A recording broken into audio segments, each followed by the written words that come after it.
American Business Podcast. This is Kevin Deveci, your host. Today is our season 1, episode 34. We are getting close to completing our season 1 and we are very excited. And season 2 is starting in June. So we are motivated and we are looking forward to it. Also, today's number is, let's bring it to our screen,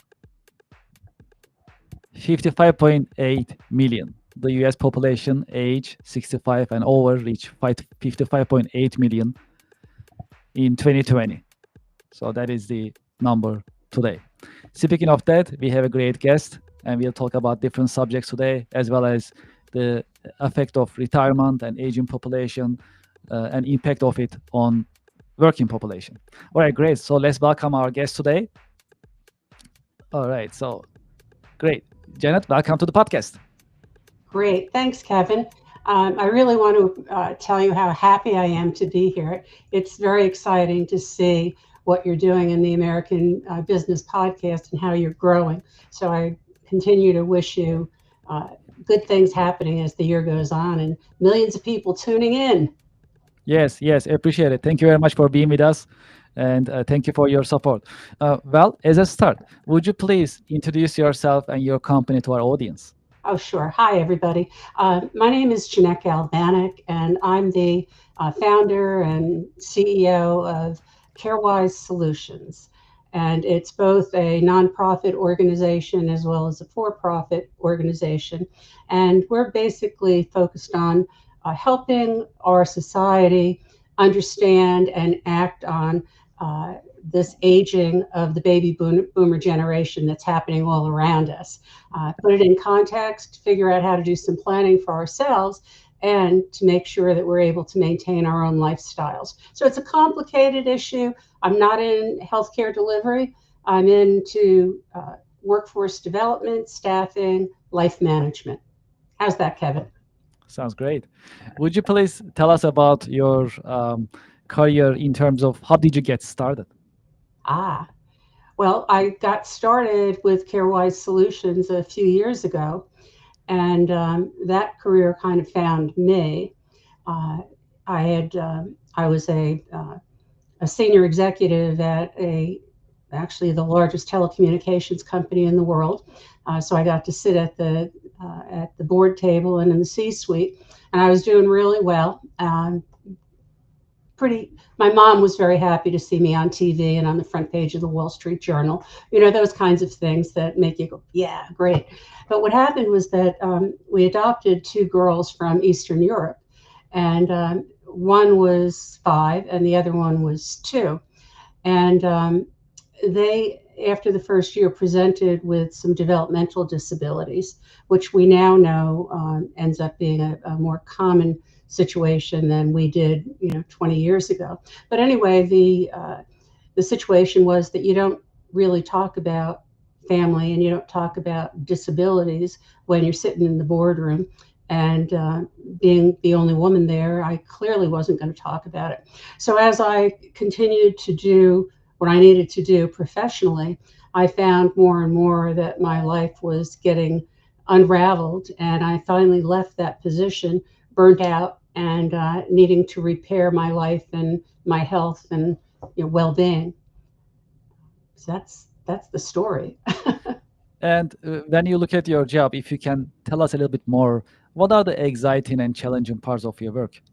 Yeah, well, I think the biggest challenge is that in the beginning, I thought that I was dealing with disability care and how could we be operating in the world without an adequate system, because you would consider disability of millions of people in the United States, whether it's autism or a more serious issue. I shouldn't say more cerebral palsy, blindness, those kinds of issues that are more in upfront for the general population to understand. But how could we not have in America the kind of structure that we need so that families can work, maintain their income, and make sure that those that they love are getting the support that they need?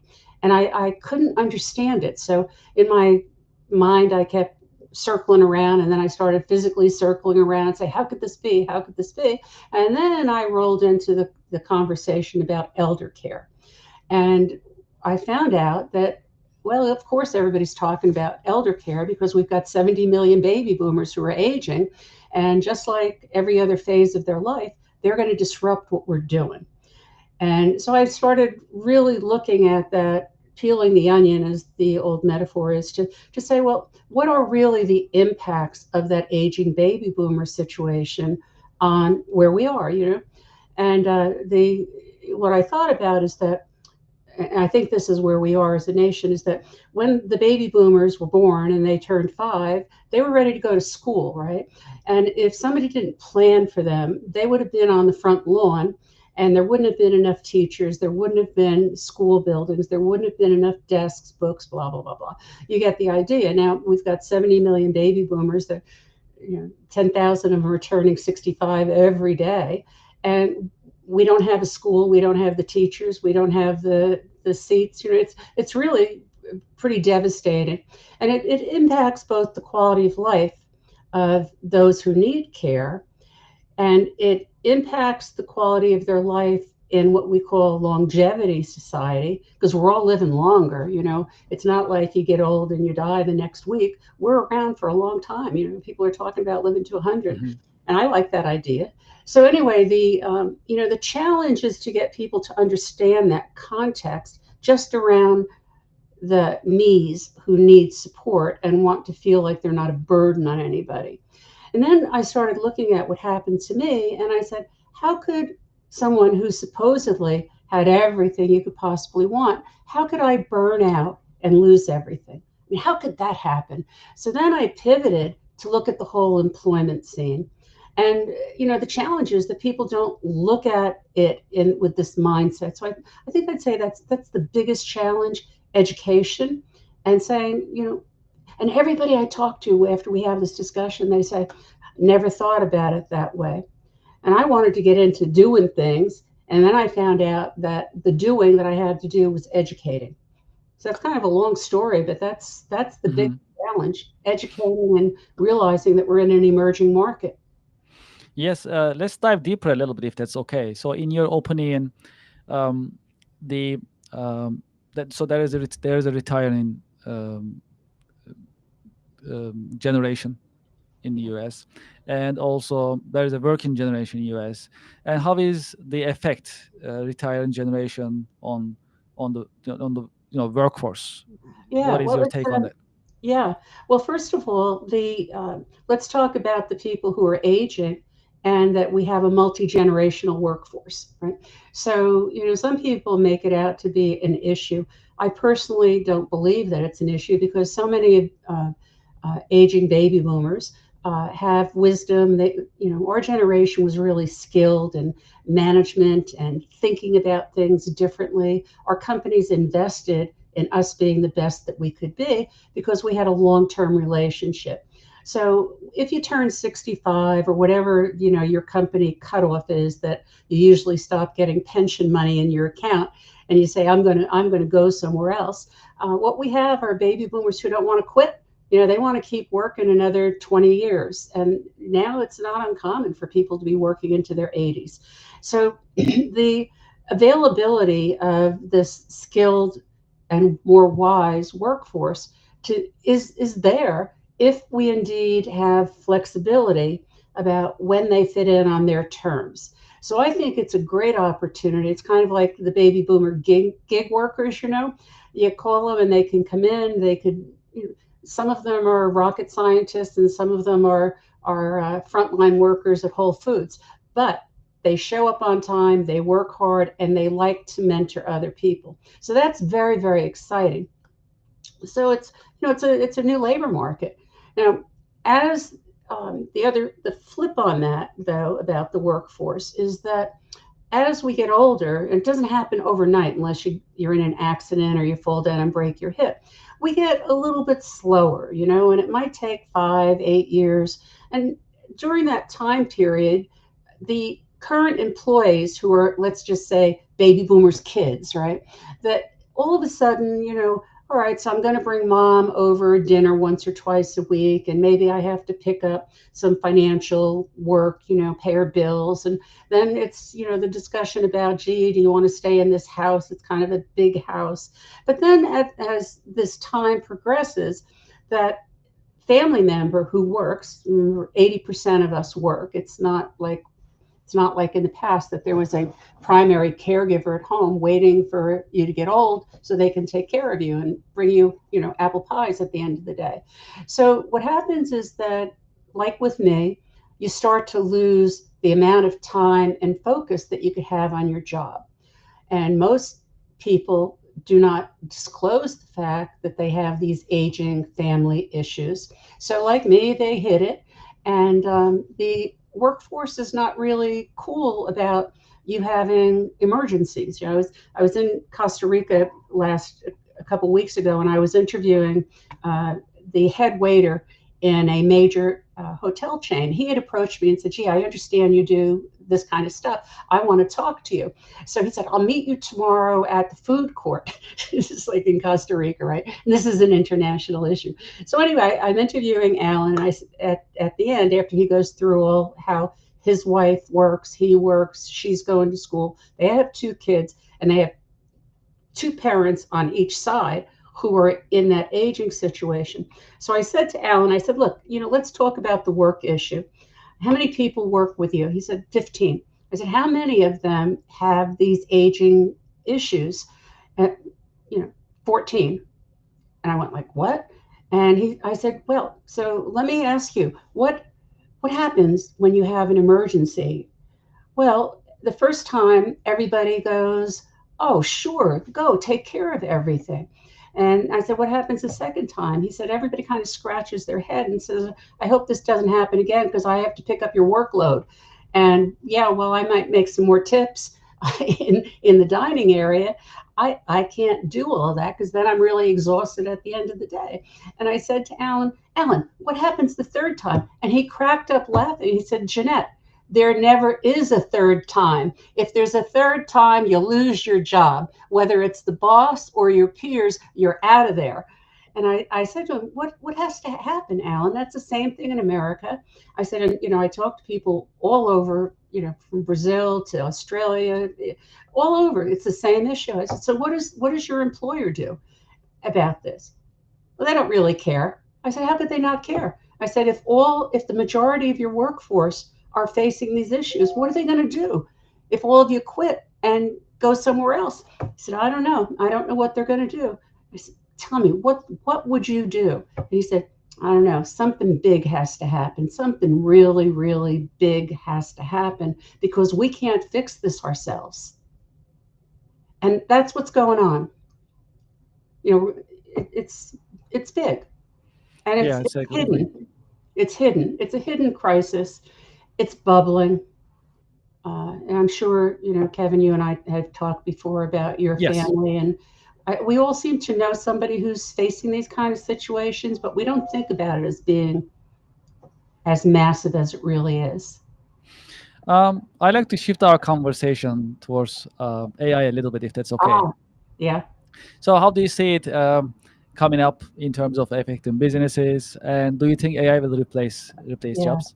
Yeah, that's a good topic because I don't know if you've been following the news this week with Axios and talking about. I guess there's a CEO out in California maybe who was talking about AI is going to cause a bloodbath of white collar workers. So that's been the buzz in the media this week, and I've I've thought to myself, I'm a workforce expert. That's my brand. And when I look at this, I don't think that tech person ought to be saying that because I don't know what facts he has to back that up. I personally have learned how to use AI, and it is really of value to me. It has streamlined my job. It is, it helps me think about things in different ways. Do I work less hours? The answer is no. It probably gets me working more because it stimulates thinking. So, I don't buy into this bloodbath thing. I think that AI is terrific. I think it needs to be managed, and it needs to be managed in institutions at the top of the house, you know. Right now, kind of like what I'm talking about with this whole aging thing, it's down it's down in the middle and lower parts of the organization where people are trying to talk about it and figure things out. But this, we're once again, we're talking about a structural shift, excuse me, a structural shift that needs leadership. And you can't introduce technology without knowing what you want the technology to do. So AI assists us. AI does not drive us. If we allow AI to drive us, we've got, you know, the cart, the horse before the cart, no, the cart before the horse, but anyway, backwards. So, you know, workflow, work design, what's your goal of your business is what ought to be driving strategy. And unless CEOs say that's my job, that's the C-suite job, uh, we're going to have a lot of crises and we're going to have these things that make the nightly news. And we don't need to. Good planning, good execution will improve the way we operate, I believe. Yeah. Jenna, do you have decades of experience, professional experience? Um, have you had any role models? Can you tell us about your role models in your career journey? Oh, yeah, yeah. You know, Kevin, I had the honor of being the head of technical development and human resources at Bell Laboratories. And I have to tell you that when I say honor, there has to be a bigger word for that. But, you know, Nobel Prize winners would come in and, you know, flip a candy bar on my desk and put their feet up. And we'd talk about things that were, you know, the black hole. Arno Penzias was one of my big role models. Arno was not only brilliant, and he and his colleague at Bell Labs, you know, identified the black hole, but the people who invented transistors and on and on and on and on. No matter where I walked, there was another role model, you know.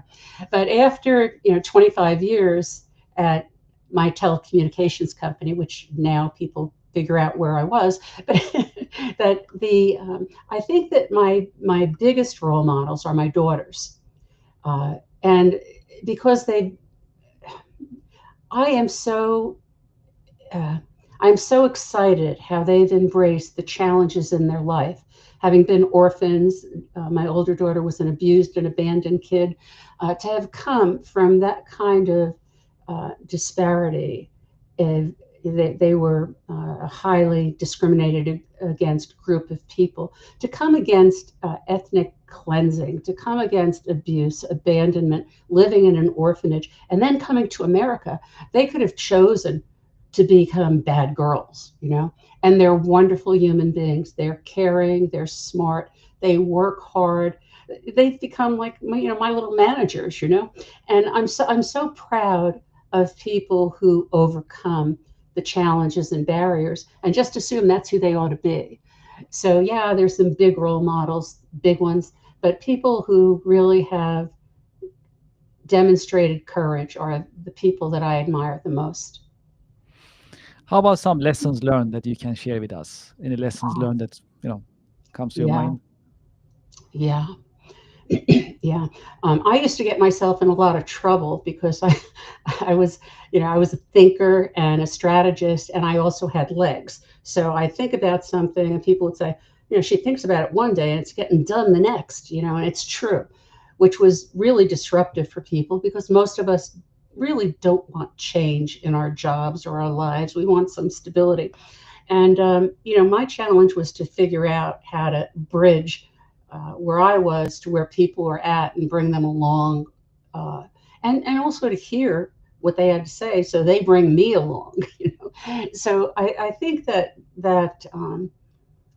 think that was really a key learning, and I think the courage, again, the word courage, the guts, the courage, the willingness to be a leader in unfamiliar places. Because at the end of it all, what matters is how you behaved and did you make a positive impact on the people that you should be serving, you know? John Sell word so, or John Sell. Excuse me, I'm sorry.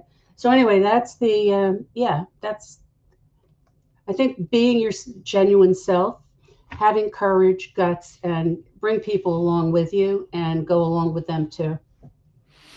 Yeah, sounds good. So, well, um, uh, we are the American Business Podcast for the next generation. So the most important mission that we have is to share informative content, educational content with next generation as well as today's. Right. So for the next generation, do you have any career advice that you can share with them while they are getting ready to enter the market as well as starting their careers? Yeah, yeah. I think the one message, and I know that I give this to my daughter and her friends, and they're not babies anymore; they're young adults. Is that there's a again, it's a mindset shift. We're not in the industrial era anymore, and a lot of people you work with have that industrial era structure. You've got to be there exactly at 8 o'clock, or you're late, or you've got to do it my way. And I think that I would say to people, look, we have to jointly educate each other, and we have to advocate for ourselves. But you don't want to burn bridges with those people who operate differently. So you have to walk in their shoes a little bit, but you also have to be able to go in and communicate what you need, which means you have to be clear about who you are.